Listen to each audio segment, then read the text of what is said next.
Les lumières de la boulangerie Dubois brillaient chaleureusement dans l'air frais du soir. Alexandre Dubois se tenait derrière le comptoir, comptant les recettes du jour avec une précision acquise. À 55 ans, il avait fait de sa boulangerie la plus prospère de Lyon. Ses cheveux poivre et sel et son costume de marque témoignaient d'un homme fier de son apparence, tout comme il était fier de son entreprise. « Encore un jour record, monsieur », dit Antoine, son assistant gérant, en rassemblant les plateaux de présentation vides. « L'excellence exige la constance », répondit Alexandre, sans lever les yeux de son registre. Il avait répété ces mots tant de fois au fil des ans qu'ils étaient devenus sa devise. L'odeur douce du pain frais persistait dans l'air, même si les fours avaient été éteints des heures auparavant, mais quelque chose tracassait Alexandre ces derniers temps. Chaque matin de la semaine précédente, il avait constaté la disparition d'articles de l'étal du pain rassis. Au début, il pensait qu'il s'agissait simplement d'une mauvaise gestion des stocks. Mais après avoir installé des caméras de sécurité, il découvrit la vérité. Une petite silhouette qui s'introduisait par la porte arrière, tard dans la nuit. « Je vais attraper celui qui me vole », déclara-t-il fermement à Antoine. « Personne ne vole Alexandre Dubois. » Ce soir-là, Alexandre décida de rester tard. Il éteignit la plupart des lumières, mais laissa les caméras de sécurité en marche. Des heures passèrent et ses yeux se firent lourds. Au moment même où il allait abandonner, il entendit un léger bruit provenant de la porte arrière. Une minuscule silhouette se glissa à l'intérieur, se déplaçant avec la grâce silencieuse de quelqu'un habitué à rester caché. Dans la pénombre, Alexandre put voir que c'était une petite fille, âgée d'à peine 8 ans. Ses vêtements étaient usés et sales, ses cheveux noirs emmêlés et sales. Elle se dirigea tout droit vers l'étal du pain rassis avec l'assurance de quelqu'un qui avait déjà fait cela auparavant. Alexandre alluma les lumières. La fille se figea, serrant une miche de pain sur sa poitrine comme un bouclier. « Alors, dit-il froidement, vous êtes la voleuse qui me vole. » La fille ne courut pas. Elle tint bon, bien que ses mains tremblent. « J'avais faim, » dit-elle simplement, sa voix étonnamment ferme. « Faim ?» railla Alexandre. « C'est votre excuse pour voler ? Il y a des banques alimentaires, des restos du cœur. Ils sont tous pleins, » l'interrompit-elle. « Ou trop loin pour y aller à pied. Et le refuge ne nous prend pas sans papier. » Alexandre s'approcha, se dressant au-dessus d'elle. « Nous ?» Pour la première fois, la peur scintilla sur le visage de la fille. Elle avait dit plus qu'elle ne le voulait. « Écoutez-moi bien, jeune fille. J'ai travaillé dur pour tout ce qui se trouve dans ce magasin. Rien ne m'a été donné. Si vous voulez de la nourriture, vous payez comme tout le monde. Comment vous appelez-vous ? J'appelle la police. » Le menton de la fille se releva avec défi, mais des larmes jaillirent de ses yeux. « Lily » murmura-t-elle. « Lily Dupont. » Alexandre sentit comme si on lui avait jeté de l'eau glacée sur le dos. Dupont. Cela ne pouvait pas être. Mais ses yeux, il connaissait ses yeux. C'étaient les yeux de sa mère, les mêmes que son jeune frère David avait hérités. Qui... Sa voix se brisa. Il essaya à nouveau. « Qui sont vos parents ?»« Mon père s'appelle David, » dit-elle, « mais il est malade. C'est pourquoi je dois aller chercher de la nourriture. Il ne peut plus travailler. » Alexandre s'accrocha au comptoir pour se soutenir. David. Son petit frère David, qu'il n'avait pas vu depuis 15 ans, pas depuis leur violente dispute au sujet de l'héritage familial. David, qui avait quitté l'entreprise familiale pour devenir artiste, et à qui Alexandre avait dit de ne jamais revenir. Où est-il ? La voix d'Alexandre était à peine un murmure. « Dans l'ancien entrepôt de la rue du Faubourg Saint-Antoine, » dit Lily. « Nous y vivons depuis que l'hôpital l'a renvoyé chez lui. Il a le cancer. » Le pain glissa des mains de Lily, alors que les jambes d'Alexandre cédaient, et il s'affaissa sur une chaise voisine. Toutes ces années passées à construire son empire, à prouver qu'il avait raison et que David avait tort, et maintenant cette petite fille, sa nièce, volait du pain juste pour survivre. « Je suis désolé, » dit rapidement Lily, reculant vers la porte. « Je ne reviendrai pas, s'il vous plaît, n'appelez pas la police. Papa ne peut pas aller en prison, il est trop malade. »« Attendez !» appela Alexandre, mais Lily avait déjà disparu dans la nuit. Alexandre resta seul dans sa boulangerie, entouré de son succès, se sentant plus pauvre qu'il ne l'avait jamais été de sa vie. Par terre gisait la miche de pain que Lily avait lâchée. Un pain qui lui coûtait moins de 2 € à fabriquer, tandis que son propre frère était en train de mourir dans un entrepôt. Il sortit son téléphone de ses mains tremblantes et composa un numéro qu'il n'avait pas utilisé depuis des années. Marguerite, c'est Alexandre. J'ai besoin de votre aide. J'ai retrouvé David. Et je crois avoir fait une terrible erreur. La nuit s'étendait devant, lui pleine de possibilités et de secondes chances. Mais d'abord, Alexandre devait retrouver son frère et réparer les choses.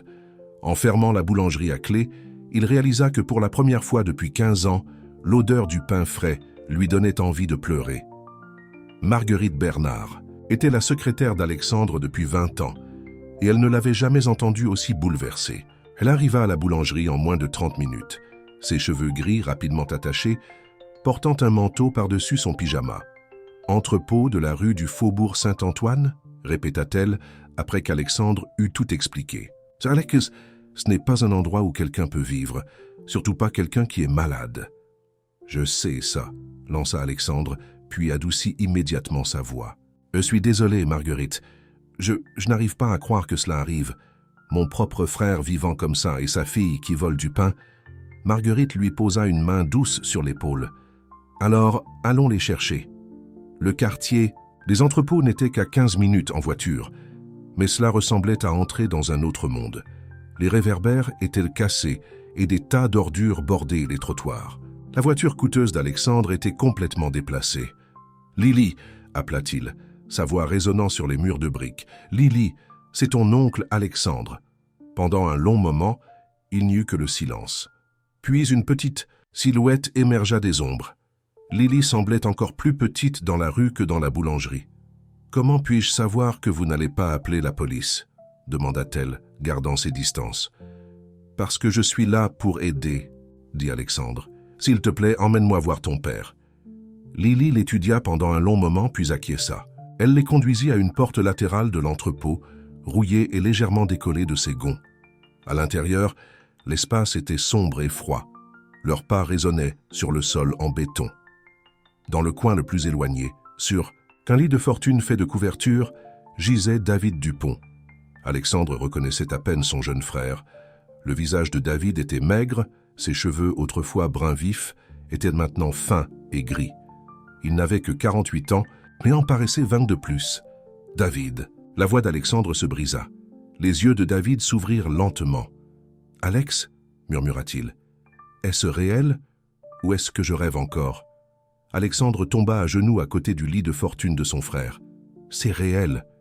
Je suis là, David. Je suis là et je suis tellement désolé. » Marguerite avait déjà sorti son téléphone. « J'appelle une ambulance, » dit-elle fermement. « Pas d'hôpitaux, » protesta faiblement David. « Je n'ai pas les moyens. »« Je peux, » dit Alexandre. « Je le ferai. David, s'il te plaît, laisse-moi t'aider maintenant. » Lily se tenait là, regardant, ses petites mains serrées en poing. Les médecins ont dit qu'il avait besoin de médicaments spéciaux. « Mais c'est trop cher. »« Plus maintenant, » dit Alexandre. Il tendit la main et prit la main fine de son frère. « David, je me suis trompé.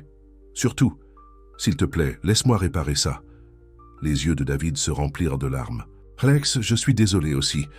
J'étais trop fier pour demander de l'aide, même quand les choses ont mal tourné. Et puis, je ne voulais pas que Lily sache à quel point je lui avais échoué. »« Tu n'as échoué à personne, » insista Alexandre. « Tu as élevé une fille extraordinaire. Elle est courageuse et forte, comme tu l'as toujours été. » L'ambulance arriva en quelques minutes, ses lumières peignant les murs de l'entrepôt en rouge clignotant. Alors que les ambulanciers chargèrent David sur une civière, Alexandre sentit une petite main se glisser dans la sienne. « Vont-ils le soigner ?» demanda Lily, sa voix petite et effrayée. Alexandre serra sa main. « On va s'en assurer, et tu rentres à la maison avec moi. Plus de vol de pain, d'accord ?» Pour la première fois, Lily sourit. Cela transforma tout son visage, la faisant ressembler à la petite fille qu'elle aurait dû être depuis toujours. Marguerite regarda Alexandre aider Lily à monter dans sa voiture. « Tu sais, » dit-elle doucement, « en 20 ans, je ne t'ai jamais vu ressembler autant à toi-même qu'en ce moment. » À l'hôpital, les médecins agirent rapidement. David fut admis dans une chambre privée et une équipe de spécialistes fut appelée.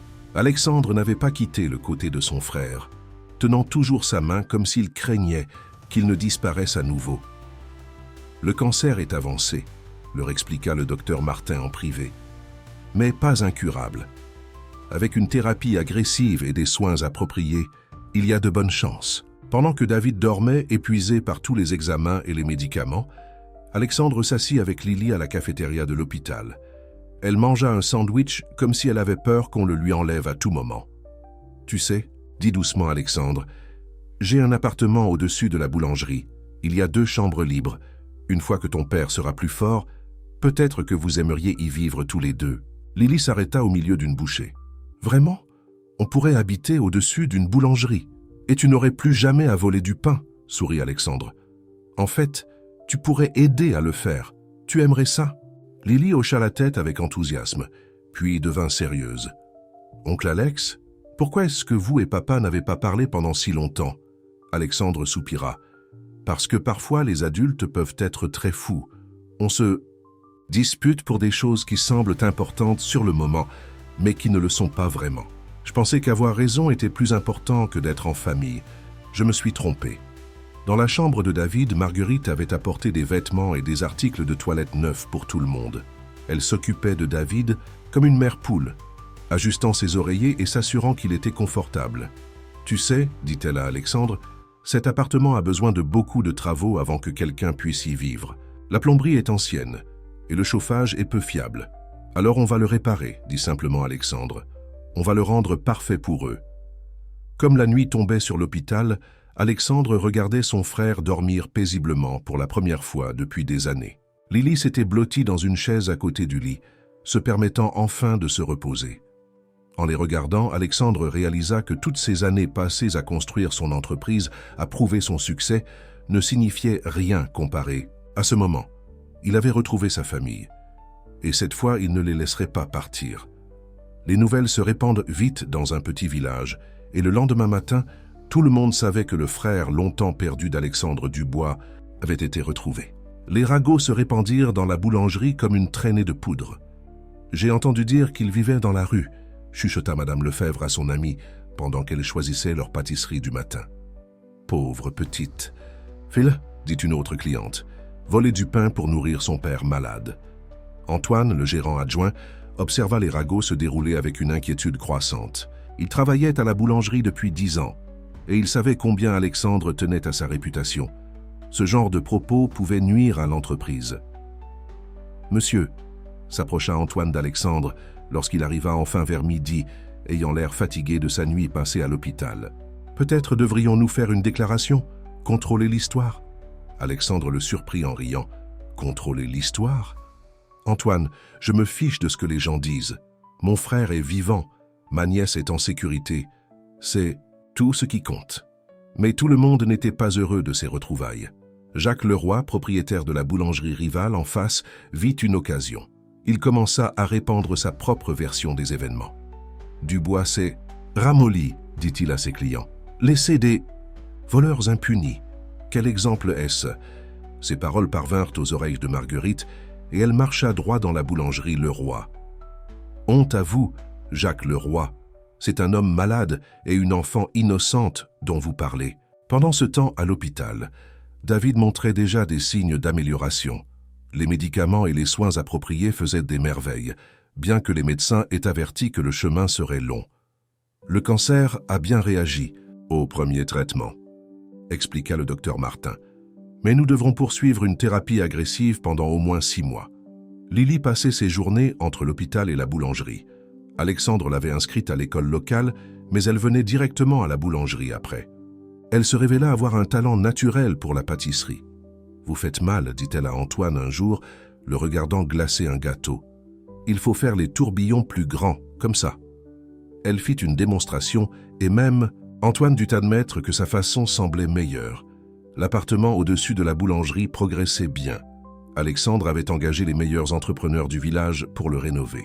Nouveau chauffage, nouvelle plomberie, peinture fraîche sur les murs. Il laissa Lily choisir les couleurs de sa chambre. « Violette », déclara-t-elle sans hésitation, avec des nuages blancs au plafond. Les entrepreneurs échangèrent des « Regarde !» mais Alexandre sourit simplement. « Violette donc, et faites en sorte que ces nuages semblent réels. » Un soir, alors qu'Alexandre fermait la boulangerie, il trouva Lily assise à l'une des tables, faisant ses devoirs. Un soir, alors qu'Alexandre fermait la boulangerie, il trouva Lily assise à l'une des tables, faisant ses devoirs. Quelques Semaines plus tard, ses cheveux étaient propres et soigneusement tressés, ses vêtements neufs et impeccables. Mais c'est le regard dans ses yeux qui avait le plus changé, plus de peur, plus de désespoir. « Oncle Alex », dit-elle sans lever les yeux de ses problèmes de mathématiques, « pourquoi vous et papa ne vous êtes-vous pas parlé pendant si longtemps ?» Alexandre s'assit en face d'elle. « C'est compliqué, ma chérie. Les adultes disent « toujours ça quand ils ne veulent pas expliquer », dit-elle, sonnant beaucoup plus âgée que ses 8 ans. Alexandre sourit tristement. « Tu as raison. La vérité, c'est que ton père et moi, nous sommes disputés à propos d'argent. À propos de cette boulangerie, en fait. Ton grand-père nous l'a léguée à tous les deux, mais je voulais la gérer à ma façon. Ton père, il avait d'autres rêves. Il voulait être artiste. Il est artiste, dit Lily fièrement. Il me faisait des dessins quand on n'avait pas les moyens d'acheter des livres. Il inventait des histoires pour les accompagner. Alexandre sentit son cœur se serrer. J'aimerais voir ses dessins un de ces jours. Ils sont dans son vieux sac à dos à l'entrepôt. On est parti si vite. Sa voix s'éteignit. On ira les chercher, promit Alexandre. Dès demain matin. Mais lorsqu'ils arrivèrent à l'entrepôt le lendemain matin, ils le trouvèrent bouclé par la police. Un incendie s'était déclaré pendant la nuit, détruisant tout à l'intérieur. Lily éclata en sanglots. Les dessins de papa, toutes ces histoires. Alexandre la serra fort contre lui, sentant son petit corps trembler de sanglots. Il regarda le bâtiment brûlé et pensa à toutes les nuits que son frère et sa nièce y avaient à passer, froids et affamés, pendant qu'il dormait dans sa maison confortable, à seulement 15 minutes de là. De retour à l'hôpital, ils annoncèrent la nouvelle à David. À leur grande surprise, il sourit. « Les dessins n'ont pas d'importance, » dit-il faiblement. « Je peux en faire de nouveaux, de meilleurs. Et cette fois, j'aurai du papier et des crayons de qualité. » Alexandre s'éclaircit la gorge. « À ce propos, j'y ai réfléchi. La boulangerie se porte assez bien pour qu'on puisse ouvrir une petite galerie d'art à côté. Peut-être vendre des œuvres d'artistes locaux, y compris les tiennes, quand tu iras mieux. » Les yeux de David se remplirent de larmes. « Alex, tu n'es pas obligé. Je veux le faire, » interrompit Alexandre. « J'ai passé 15. Cherche à être juste un homme d'affaires. Il est peut-être temps d'être à nouveau un frère. » Ce soir-là, après que Lily se fut endormie dans le fauteuil près du lit de son père, David se tourna vers Alexandre. « Tu as changé, » dit-il doucement. Alexandre observa sa nièce endormie, pensant à la façon dont elle était apparue dans sa boulangerie ce soir-là, affamée et désespérée, mais toujours assez courageuse pour le faire face. « Non, » répondit-il, « je me suis juste souvenu de qui j'étais. Et il a fallu qu'une petite fille vole du pain pour me le rappeler. La rénovation de l'appartement au-dessus de la boulangerie était enfin terminée. L'espace autrefois miteux avait été transformé en une maison chaleureuse et accueillante. La chambre violette de Lily avec son plafond peint de nuages était parfaite, attendant simplement le retour de son père de l'hôpital. Mais la vie avait d'autres plans. Tout a commencé par une lettre de l'aide sociale à l'enfance, ASE. Quelqu'un avait déposé une plainte concernant la situation de Lily. La lettre reposait sur le bureau d'Alexandre comme une bombe à retardement. « Ils ne peuvent pas la lui enlever », dit Marguerite fermement quand Alexandre lui montra la lettre. « Elle est avec sa famille maintenant. Elle est en sécurité et bien soignée. »« Mais je ne suis pas son tuteur légal, » répondit Alexandre, se passant les mains dans les cheveux. « Et David est toujours à l'hôpital. Et si on décide qu'elle doit entrer dans le système ?» Le lendemain, une assistante sociale nommée Madame Moreau arriva à la boulangerie. C'était une femme à l'air sévère, avec des lunettes posées sur le bout du nez. « Je comprends que vous hébergez une mineure sans les documents nécessaires, » dit-elle, regardant la boulangerie avec des yeux perçants. Alexandre redressa le dos. « Lily est ma nièce. Son père est à l'hôpital pour un traitement contre le cancer. »« Oui, je suis au courant de la situation, » répondit Madame Moreau. « Mais les bonnes intentions ne changent pas la loi, Monsieur Dubois. Nous devons nous assurer que le bien-être de l'enfant est correctement protégé. » À ce moment-là, Lily descendit en courant les escaliers de l'appartement, portant son uniforme scolaire. Elle s'arrêta net en voyant l'étrangère. « Oncle Alex ?» dit-elle avec incertitude. « C'est Madame Moreau, » expliqua doucement Alexandre. « Elle est là pour s'assurer que tu es bien prise en charge. » L'expression de Madame Moreau s'adoucit légèrement lorsqu'elle vit Lily prendre un muffin frais avec l'assurance de quelqu'un qui appartenait à cet endroit. « Vous voulez un ?» offrit Lily à l'assistante sociale un muffin. « J'ai aidé à les faire ce matin. Oncle Alex m'apprend à faire de la pâtisserie. » Pendant l'heure qui suivit, Madame Moreau interrogea Lily, vérifia ses bulletins scolaires et inspecta l'appartement. Elle sembla particulièrement impressionnée par la chambre violette avec son plafond nuageux. « Vous avez fait toutes ces rénovations pour elle ?» demanda-t-elle à Alexandre. « Pour elle et mon frère, » répondit-il. « C'est leur maison maintenant. » Madame Moreau prit quelques notes dans son dossier. « Monsieur Dubois, vous devrez demander une tutelle provisoire pendant l'hospitalisation de votre frère. Je vous aiderai avec les papiers. » Alexandre sentit un poids se lever de ses épaules, mais leur problème n'était non pas terminé. 7. Après-midi-là, Jacques Leroy se présenta à l'hôpital. Alexandre arriva pour sa visite quotidienne et trouva Leroy en train de parler à David. « Réfléchissez-y, » disait Leroy. « Vos œuvres exposées dans ma boulangerie. Un véritable espace de galerie, pas seulement un ajout à la boutique de votre frère. Plus une avance généreuse. Sortez, » grogna Alexandre de l'entrée. Leroy se retourna avec un sourire narquois. « Alex, je discutais simplement amicalement avec votre frère d'opportunités commerciales. Avez-vous essayé de voler l'art de mon frère après avoir répandu des rumeurs sur ma famille ?» Alexandre s'approcha, les poings serrés. « Papa ?» La voix de Lily vint de derrière eux. Elle était arrivée avec Marguerite, portant un dessin qu'elle avait fait à l'école. Le sourire de Leroy s'élargit. « Ah, la petite voleuse elle-même. Dites-moi, ma chère, vous volez toujours du pain quand votre oncle ne regarde pas ?» Alexandre bougea plus vite que quiconque ne s'y attendait. Il attrapa Leroy par le col et le poussa vers la porte. « Si jamais vous parlez à ma nièce comme ça encore... »« Oncle Alex, arrêtez !» cria Lily. « Il n'en vaut pas la peine ?»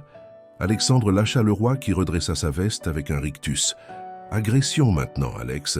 Attendez que l'assistante sociale entende parler de ça. » Après le départ de Leroy, la pièce fut silencieuse, sauf pour le bip régulier des moniteurs de David. « Je suis désolé, » dit finalement Alexandre. « Je n'aurais pas dû perdre mon calme. »« Non, » acquiesça faiblement David. « Mais c'était assez agréable de voir mon grand frère me défendre à nouveau, comme quand on était enfant. » Marguerite emmena Lily à la cafétéria pour prendre une glace, laissant les frères seuls. « Il m'a offert 10 000 €, dit David doucement, « pour les droits exclusifs de mon art une fois que j'irai mieux. » « David, je lui ai dit non, » continua David. « Pas à cause de toi, Alex, mais parce qu'il est le genre d'homme qui utiliserait un père malade et un enfant affamé pour nuire à son rival en affaires. Je ne veux pas que mon art soit près de quelqu'un. Comme ça. » Alexandre s'assit lourdement sur la chaise près du lit. « J'étais comme ça avant. Avant que Lily n'apparaisse dans ma boulangerie, je me souciais plus de l'argent que des gens. Mais tu as changé, » dit David. « Leroy a essayé de me dire que tu faisais tout ça pour le spectacle, pour faire bonne impression auprès de tes clients. Mais j'ai vu comment tu es avec Lily, comment tu essaies de réparer les choses. » Une infirmière apparut sur le seuil de la porte. « Il est temps pour votre traitement, monsieur Dupont. » Alors qu'ils emmenaient David pour sa chimiothérapie, Alexandre resta seul dans la pièce, regardant le dessin que Lily avait apporté. Une image de 3 personnes devant une boulangerie, toutes se tenant la main et souriant. En bas, elle avait écrit « Ma famille ». Le mot lui fit monter les larmes aux yeux. Famille. Il avait presque oublié ce que cela signifiait, perdu dans sa quête de succès. Maintenant, avec son frère se battant pour sa vie et l'avenir de sa nièce, en jeu, il comprenait que le succès ne signifiait rien sans les gens avec qui le partager. Le lendemain matin apporta des nouvelles désagréables. Les derniers résultats des tests de David n'étaient pas bons. Le cancer résistait au traitement et ses médecins voulaient essayer une thérapie expérimentale. « C'est cher », avertissait le docteur Martin, « et il n'y a aucune garantie que ça marchera. »« L'argent n'est pas un problème », dit Alexandre fermement, quoi qu'il lui faille. Mais seul dans son bureau au-dessus de la boulangerie, Alexandre fit face à la dure vérité. Les traitements avaient déjà coûté une fortune. La rénovation de l'appartement, les frais de scolarité de Lily et les factures régulières de l'hôpital avaient épuisé ses économies. La boulangerie était prospère, mais pas assez pour couvrir tout. Il allait devoir vendre quelque chose. La question était quoi? Marguerite le trouva en train d'étudier les comptes financiers de la boulangerie tard dans la nuit. « La maison de campagne », suggéra-t-elle doucement. « Tu ne t'en sers jamais de toute façon. » Alexandre secoua la tête. « Déjà mise en vente, il nous en faut plus. »« Et si on trouvait un associé ?» demanda Marguerite. « Quelqu'un pour investir dans la boulangerie ? Personne ne voudrait investir en ce moment. Nos bénéfices sont baissés depuis que je passe autant de temps à l'hôpital. » Un coup à la porte les interrompit. C'était Antoine, l'air mal à l'aise. « Monsieur Leroy est en bas. Il dit qu'il a une proposition pour vous. » Alexandre trouva Jacques Leroy assis à l'une des tables de la boulangerie, l'air narquois. « Vous êtes venu vous excuser ?» demanda froidement Alexandre. « Mieux que ça, » sourit Leroy. « Je suis venu vous faire une offre. J'achèterai votre boulangerie. Le tout, pour le double de sa valeur. » Alexandre le fixa. « Vous ne pouvez pas être sérieux. Oh si. Réfléchissez-y, Alex. Vous avez besoin d'argent pour les traitements de votre frère. J'ai besoin d'agrandir mon entreprise. C'est parfait. Cette boulangerie fait partie de ma famille depuis 3 générations. » Le sourire de Leroy s'élargit. « Et maintenant, elle vous ruine. Avouez-le, Alex. Vous ne pouvez pas gérer une entreprise prospère et jouer aux familles heureuses en même temps. Quelque chose doit céder. » Avant qu'Alexandre ne puisse répondre, une petite voix vint de l'escalier. « Oncle Alex ?» Lily se tenait là en pyjama serrant son ours en peluche. « J'ai fait un mauvais rêve. » L'expression de Leroy devint calculatrice. « Ah oui, la petite voleuse. Vous, savez, Alex, certains pourraient penser qu'il est inapproprié pour un homme célibataire d'avoir une jeune fille vivant chez lui, même si c'est sa nièce, surtout étant donné son histoire. » La voix d'Alexandre devint glaciale. « Sortez, réfléchissez à mon offre, » dit Leroy en se levant, avant de tout perdre en essayant de sauver des gens qui ne peuvent pas être sauvés. Après le départ de Leroy, Alexandre s'assit avec Lily à la table de la cuisine, partageant du lait chaud et des biscuits. « Pourquoi cet homme méchant était-il là ?» demanda-t-elle. Il voulait acheter la boulangerie. Les yeux de Lily s'écarquillèrent. « Tu ne vas pas la vendre, si ?»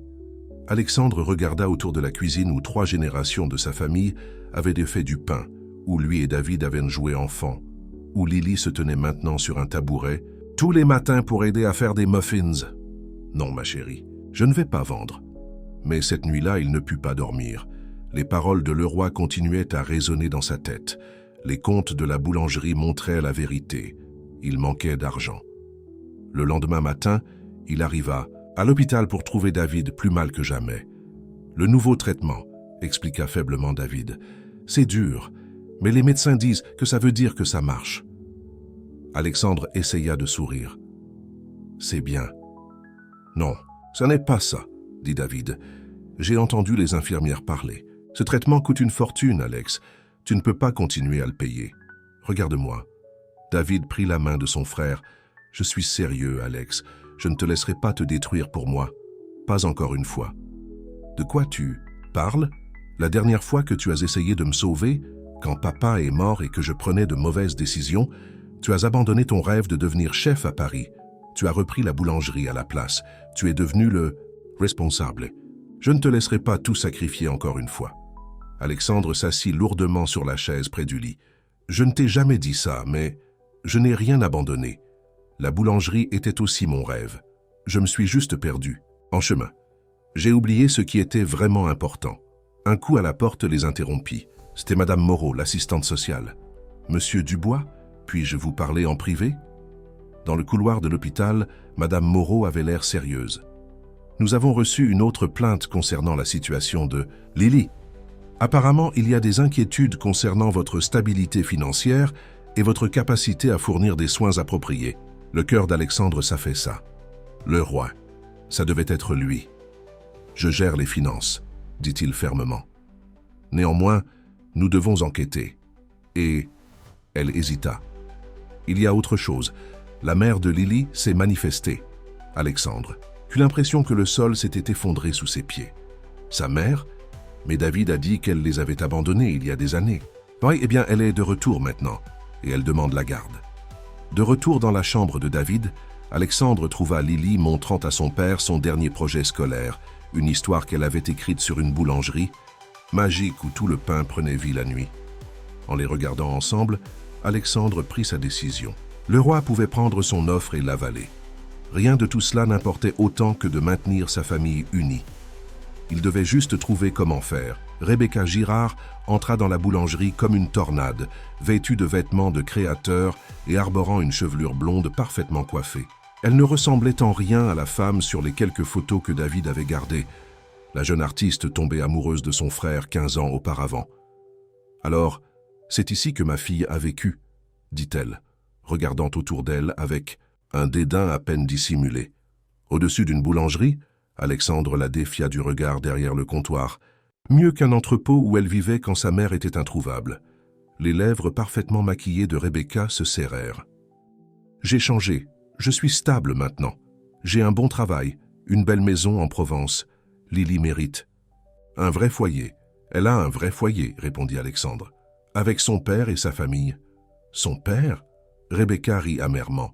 « Tu veux dire mon ex-mari qui ne pouvait pas garder un emploi? Qui a choisi l'art plutôt que de subvenir aux besoins? De sa famille, qui est maintenant en train de mourir. D'un cancer à l'hôpital. Sortez, grogna Alexandre. Avant que je n'oublie mes manières, vous ne pouvez pas m'empêcher de voir ma fille, dit Rebecca.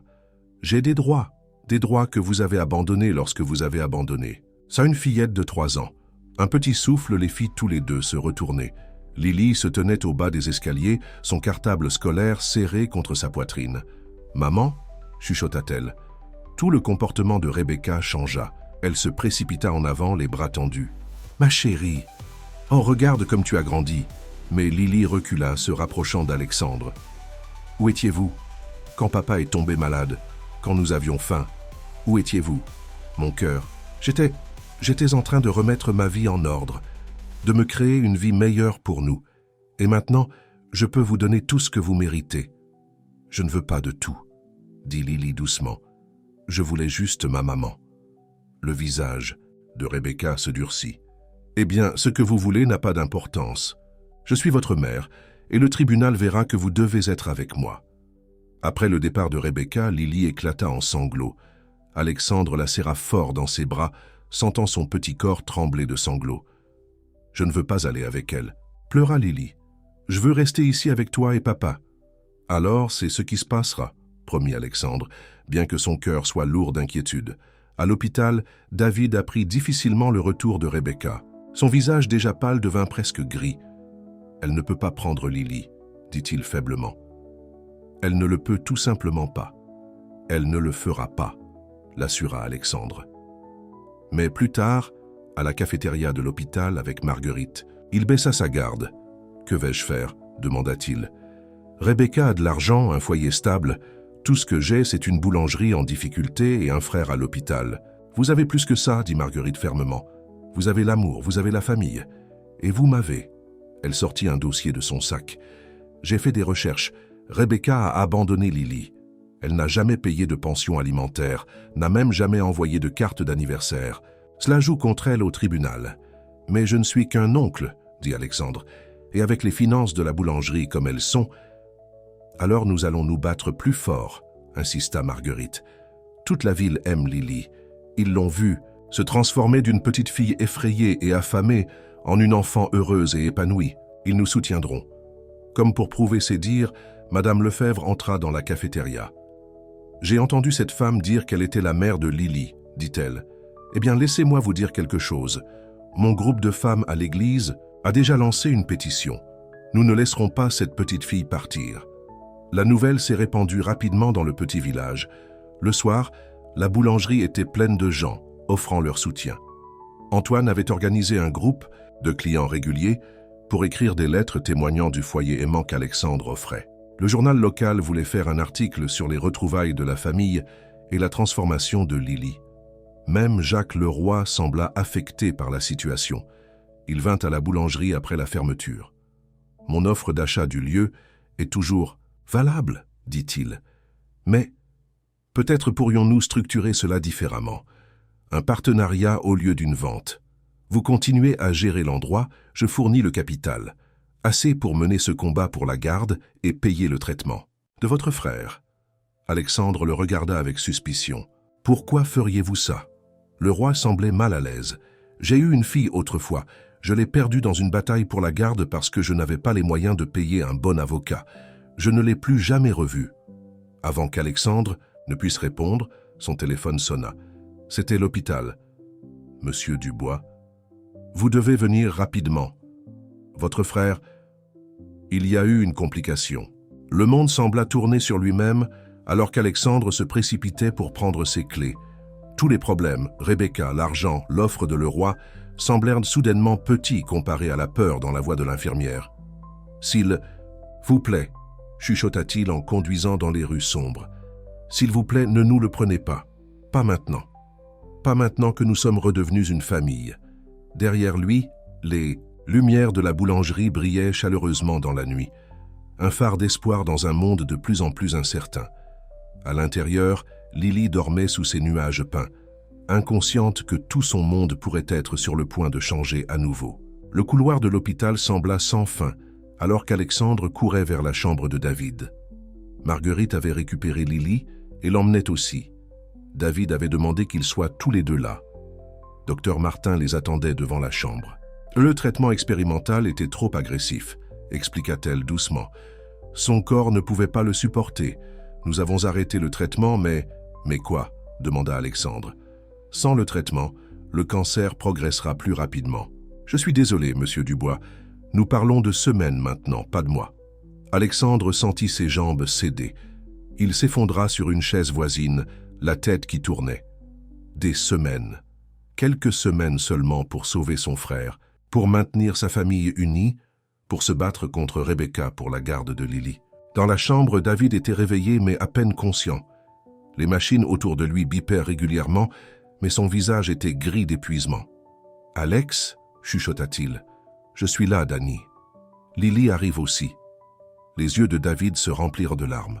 « J'ai entendu les médecins parler. Je n'ai plus beaucoup de temps. » « Ne dis pas ça, insista Alexandre. « Nous trouverons un autre traitement. Je vendrai tout. Je t'emmènerai dans les meilleurs hôpitaux. » « Non. » La voix de David était faible mais ferme. « Plus de traitement. Je suis fatigué, Alex. Tellement fatigué de me battre. » Avant qu'Alexandre ne puisse protester, Lily se précipita dans la chambre. Elle jeta un coup d'œil à son père et se mit à pleurer. « Papa ?» David réussit un petit sourire. « Salut, princesse. Viens ici. » Lily monta prudemment sur le lit, se blottissant contre son père comme elle le faisait autrefois dans l'entrepôt lorsqu'ils avaient froid et faim. « Vas-tu mourir ?» demanda-t-elle directement, avec cette manière qu'ont les enfants de couper droit au but. David lui caressa les cheveux faiblement. « Oui, ma chérie, mais pas tout de suite. Nous avons encore un peu de temps. »« Mais maman veut me prendre, » pleura Lily. « Si tu meurs, elle me fera partir avec elle. »« Non, » dit David fermement, bien que l'effort lui coûte visiblement. « Alex, prends mon sac. » Alexandre apporta le sac à dos usé qui avait survécu à l'incendie de l'entrepôt. David sortit une enveloppe froissée. « J'ai écrit ça. Quand je suis tombé malade, » expliqua-t-il. « J'ai fait appel à un ami avocat pour m'aider. C'est mon testament et des papiers donnant à Alex la garde complète de Lily si quelque chose m'arrive. » Alexandre prit l'enveloppe avec des mains tremblantes. « Danny, tu es sa famille, » insista David. « Toi et Marguerite, ce village, la boulangerie, c'est sa maison. Rebecca a abandonné ses droits il y a des années. Comme appelée par son nom, Rebecca apparut sur le seuil de la porte. Elle avait enfilé des vêtements plus simples, essayant d'avoir l'air plus maternel. « David, » dit-elle doucement, « nous devons parler de ce qui est le mieux pour notre fille. »« Sortez !» cria Lily s'accrochant à son père. « Sortez, je vous déteste !» Les machines se mirent à biper plus vite alors que le rythme cardiaque de David augmentait. Docteur Martin se précipita. « Tout le monde dehors !» ordonna-t-elle. « Il a besoin de repos. » Dans le couloir, Rebecca fit face à Alexandre. « Vous voyez, cet environnement n'est pas sain pour un enfant. Regardez son père mourir, vivre au-dessus d'une boulangerie, sans l'influence d'une mère. Sans l'influence. D'une mère ?» Marguerite s'avança. Son visage habituellement doux était féroce de colère. « Où était votre influence maternelle quand elle avait faim, quand elle devait voler du pain, quand elle avait besoin de nouvelles chaussures ou de fournitures scolaires ou juste d'un câlin ?» Rebecca recula, surprise par la fureur de la femme plus âgée. « J'ai changé, » insista-t-elle. « J'ai une bonne vie maintenant, un nouveau départ. »« Et c'est merveilleux pour vous, » dit Marguerite froidement. « Mais Lily n'est pas un nouveau départ. C'est une petite fille qui avait besoin de sa mère il y a 5 ans, pas maintenant que c'est pratique. » Une petite foule s'était rassemblée. Des infirmières, les familles d'autres patients, même madame Lefebvre qui rendait visite à son mari au bout du couloir. Ils ont tous regardé la façade parfaitement composée de Rebecca se fissurer. « Vous ne comprenez pas, dit-elle, la voix brisée. J'étais jeune, j'avais peur. Je n'arrivais pas à gérer un mari malade et un bébé, mais je n'étais pas un bébé quand papa a eu le cancer, dit Lily doucement. Tout le monde se retourna. Elle s'était échappée de la chambre de son père sans être remarquée. J'étais assez grande pour m'en souvenir, assez grande pour avoir peur et faim et souhaiter que ma maman vienne nous aider. Mais vous n'êtes jamais venue. Rebecca tendit la main vers sa fille, mais Lily recula. J'ai une famille maintenant, dit-elle. Oncle Alex et tante Marguerite et tout le monde à la boulangerie. Même monsieur Antoine qui fait semblant d'être grincheux, mais qui me réserve toujours les meilleurs biscuits. Je n'ai plus besoin de vous. Le silence dans le couloir n'était interrompu que par les bips réguliers des machines des chambres. « Voisine !»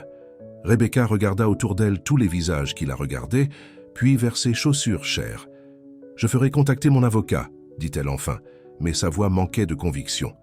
Après son départ, Lily laissa Alexandre la prendre et la serrer fort dans ses bras, même si elle devenait vraiment trop grande pour ça. « Tu le pensais vraiment ?»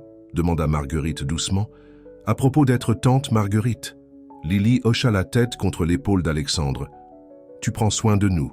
C'est ce que fait une famille. » De retour dans la chambre de David, ils le trouvèrent dormir paisiblement. Les moniteurs montrèrent que son rythme cardiaque s'était stabilisé. Docteur Martin vérifia ses fiches. « Il se bat, dit-elle.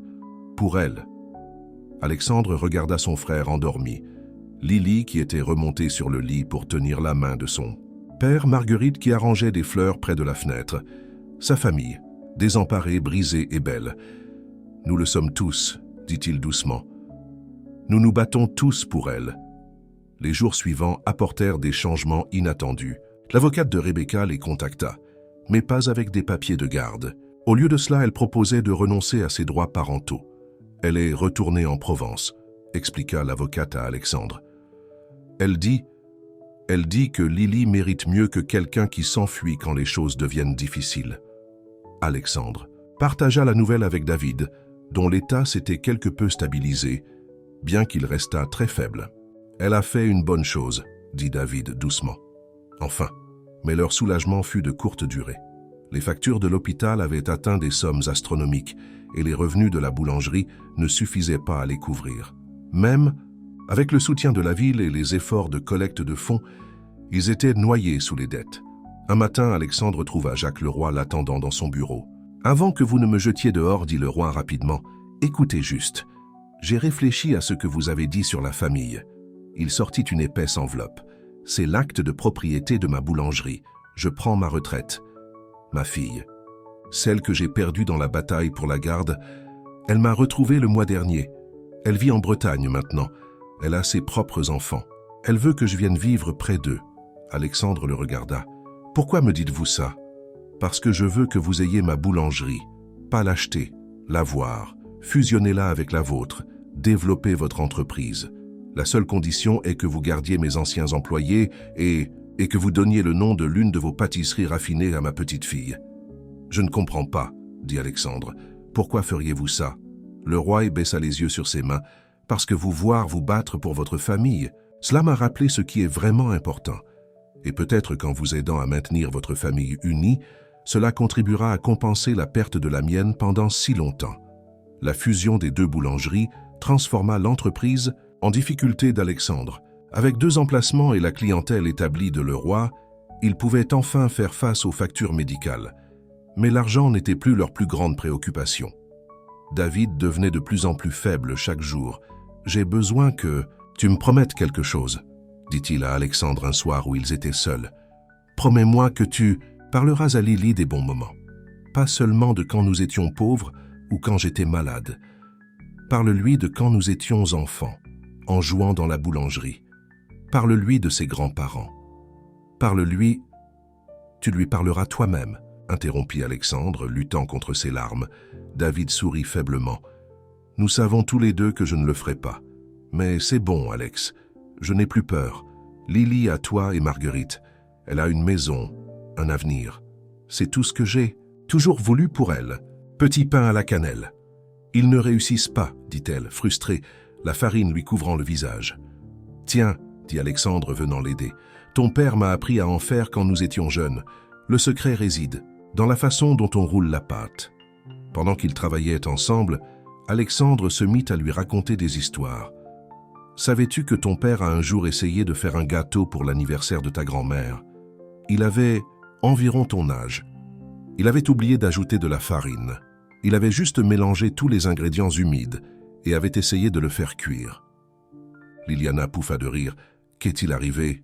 C'était comme une soupe chaude au chocolat. Mais tu sais quoi? Ta grand-mère l'a servi quand même, l'a versée dans des bols et l'a appelée la soupe spéciale, au chocolat de David.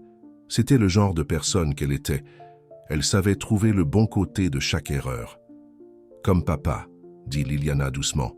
Exactement comme ton père. Ils travaillèrent en silence pendant un moment, les odeurs familières de cannelle et de levure remplissant la cuisine. « Oncle Alexandre ?» demanda soudainement Liliana. « Pourras-tu me raconter d'autres histoires sur papa? Sur quand il était petit ?»« Tous les jours, » promit Alexandre. « Et nous ferons toutes ses recettes préférées, et nous accrocherons ses dessins à la galerie une fois qu'elle sera construite. Il fera toujours partie de notre famille, Liliana. Toujours. » Le lendemain matin, Marguerite arriva tôt pour les trouver tous les deux endormis dans la cuisine, entourés de petits pains à la cannelle légèrement tordus, mais parfaitement comestibles. « Ils sont vraiment bons, » dit-elle après en avoir goûté un. « La recette de papa, » dit Liliana fièrement. « Oncle Alexandre dit qu'on peut les vendre à la boulangerie. Nous allons les appeler les petits pains célestes de David. » Les yeux de Marguerite se remplirent de larmes, mais elle sourit. Un nom parfait.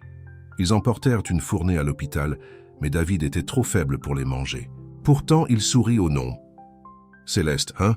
murmura-t-il. « Gardement, pour plus tard. » Alexandre serra la main de son frère, se souvenant de toutes les fois où ils avaient cuisiné ensemble enfants, de tous les rêves qu'ils avaient partagés, de toutes les années qu'ils avaient perdues à cause de leur orgueil et de leur entêtement.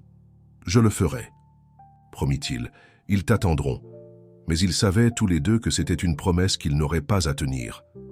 Dehors, le soleil se couchait, peignant le ciel de nuances d'or et de rose. Dans la boulangerie d'en face, les lumières s'allumaient, réchauffant les ténèbres qui s'épaississaient. La vie continuerait. Il y aurait d'autres couchers de soleil, d'autres pains frais, d'autres histoires à raconter. Et à travers tout cela, l'amour resterait. Dans les souvenirs, dans les recettes transmises, dans l'héritage d'un père qui n'avait rien à donner à sa fille, sauf son cœur, et d'un frère qui a appris que la vraie richesse ne se compte pas en dollars, mais dans les personnes qui se rassemblent autour de votre table. David est décédé paisiblement un mardi matin, au moment même où la première fournée de pain sortait des fours de la boulangerie. Alexandre lui tenait la main, et Liliana était endormie dans le fauteuil à côté du lit. « Occupe-toi de ma fille » furent ses derniers mots, murmurés si doucement qu'Alexandre les entendit à peine. « Toujours, » promit Alexandre. « Repose-toi maintenant, petit frère. Repose-toi simplement. » Annoncer la nouvelle à Liliana fut la chose la plus difficile qu'Alexandre ait jamais faite. Elle ne pleura pas au début. Elle le regarda simplement avec ses grands yeux qui ressemblaient tellement à ceux de son père. « Est-ce que ça a fait mal ?» demanda-t-elle. « Non, ma chérie. Il est juste... Allez dormir. » Puis, les larmes sont venues, et Alexandre la serra dans ses bras pendant qu'elle sanglotait, ses propres larmes tombant dans ses cheveux. Toute la ville est venue aux funérailles.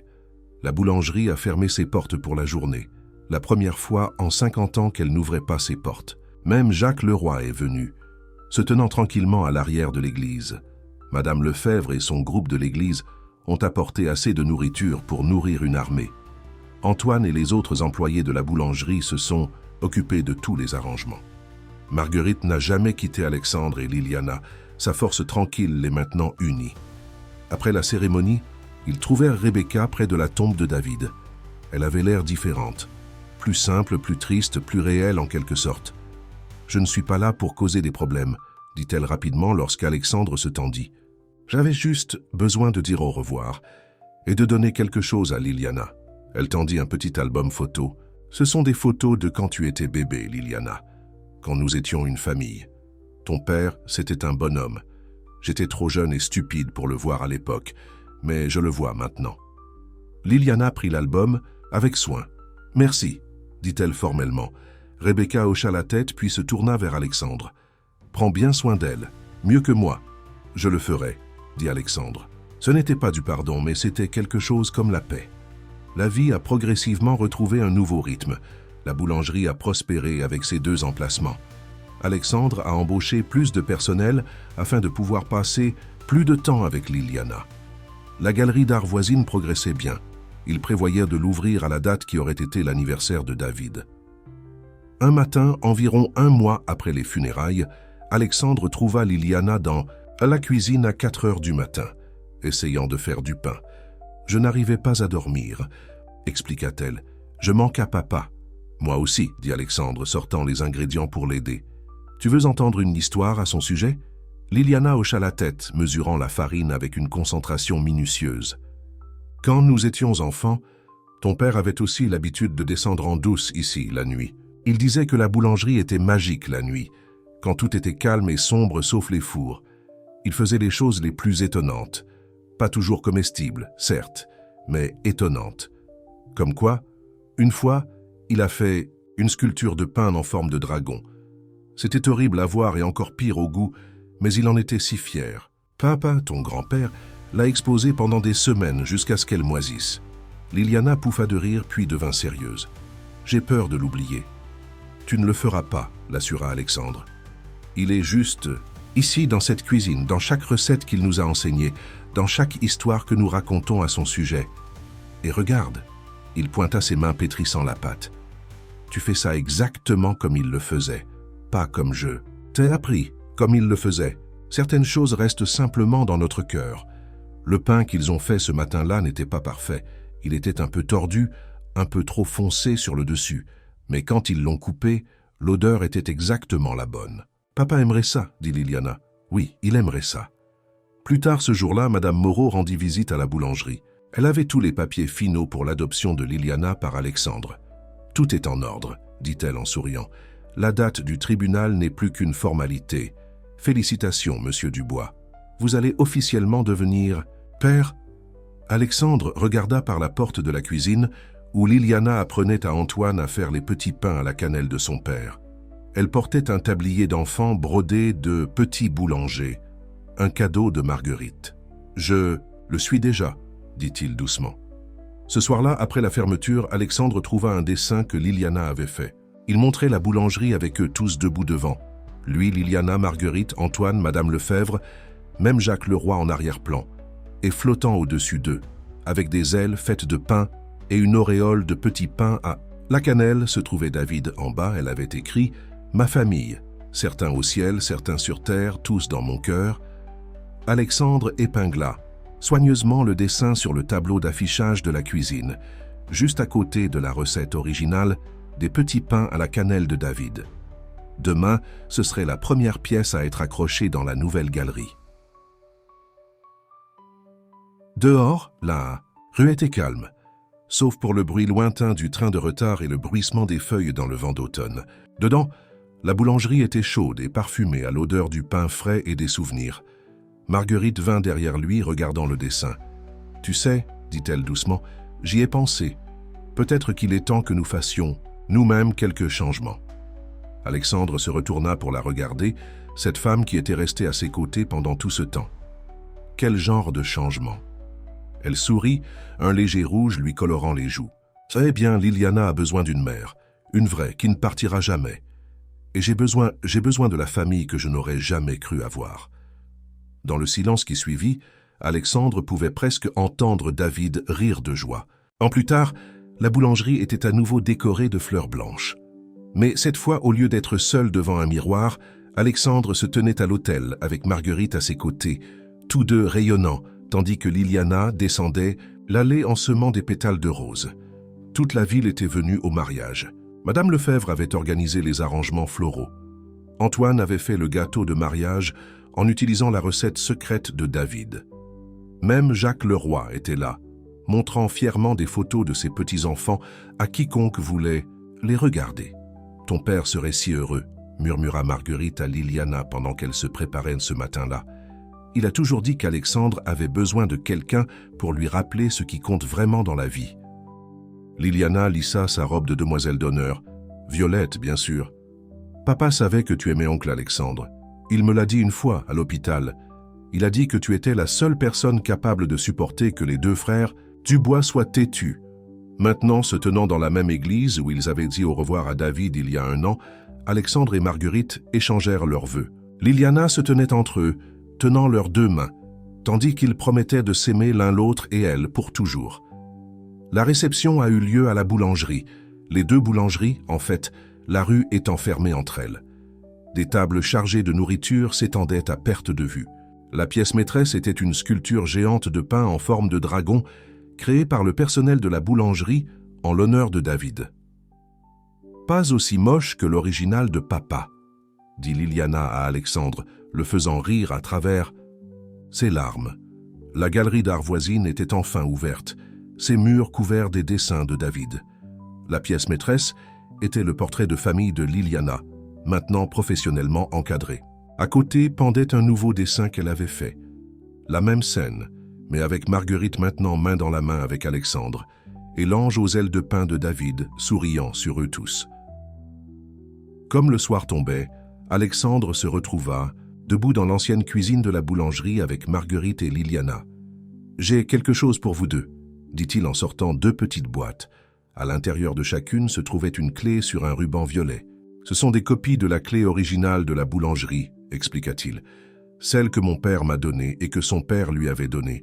Parce que ce n'est plus seulement la boulangerie de ma famille, c'est la boulangerie de notre famille. » Liliana le serra fort dans ses bras. « Est-ce que ça veut dire que je peux venir faire du pain en forme de dragon à minuit quand je veux? Seulement si tu ranges après, » rit Marguerite en essuyant des larmes de joie de ses yeux. Plus tard dans la nuit, après que les invités soient rentrés chez eux et que la rue ait été nettoyée, ils étaient assis dans la cuisine en partageant un morceau de gâteau de mariage. « J'ai rêvé de papa la nuit dernière, » dit soudainement Liliana. « Il portait un chapeau de boulanger et des ailes faites de pain, comme dans mon dessin. Il a dit qu'il était fier de nous. Il est fier, l'assura Alexandre, et il est toujours avec nous, dans chaque miche de pain que nous faisons, chaque histoire que nous racontons, chaque fois que nous faisons ces petits pains à la cannelle. Et en toi, ajouta Marguerite, tu as sa créativité, sa gentillesse, sa façon de voir la magie dans les choses ordinaires. » Liliana sourit, puis bâilla. Cela avait été une longue journée. « Il est temps d'aller au lit, » dit Marguerite. « Demain, c'est un autre réveil matinal à la boulangerie. » Alors qu'ils montaient dans leur appartement, agrandi maintenant pour occuper tout l'étage supérieur, Liliana s'arrêta pour regarder une nouvelle photo au mur. Elle les montrait tous les 3 dans leurs vêtements de mariage, debout devant la boulangerie. À côté pendait une vieille photo de 2 jeunes garçons couverts de farine, souriant à la caméra. « Toi et papa ?» demanda-t-elle. Alexandre hocha la tête. Son premier jour d'apprentissage de la boulangerie. Il était terrible, mais il n'a jamais abandonné.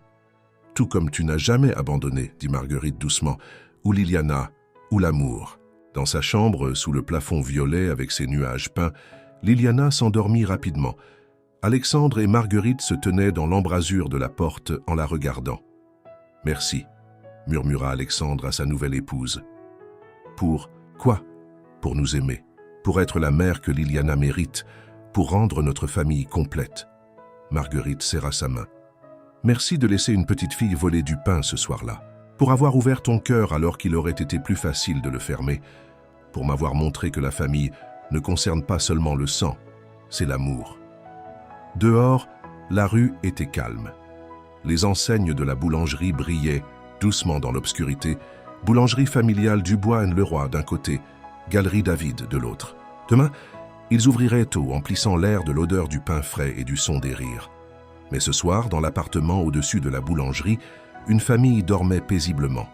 Et quelque part, un fils de boulanger aux ailes de pain souriait sur eux tous, sachant que parfois les meilleures recettes ne sont pas pour le pain, mais pour guérir les cœurs et rendre les familles entières à nouveau.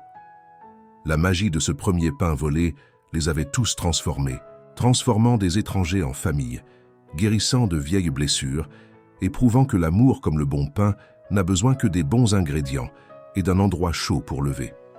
Et dans la cuisine calme en bas, la pâte de demain, était déjà en train de lever, prête à commencer une autre histoire, un autre jour, une autre chance de partager le simple miracle du pain, de l'amour et de la famille.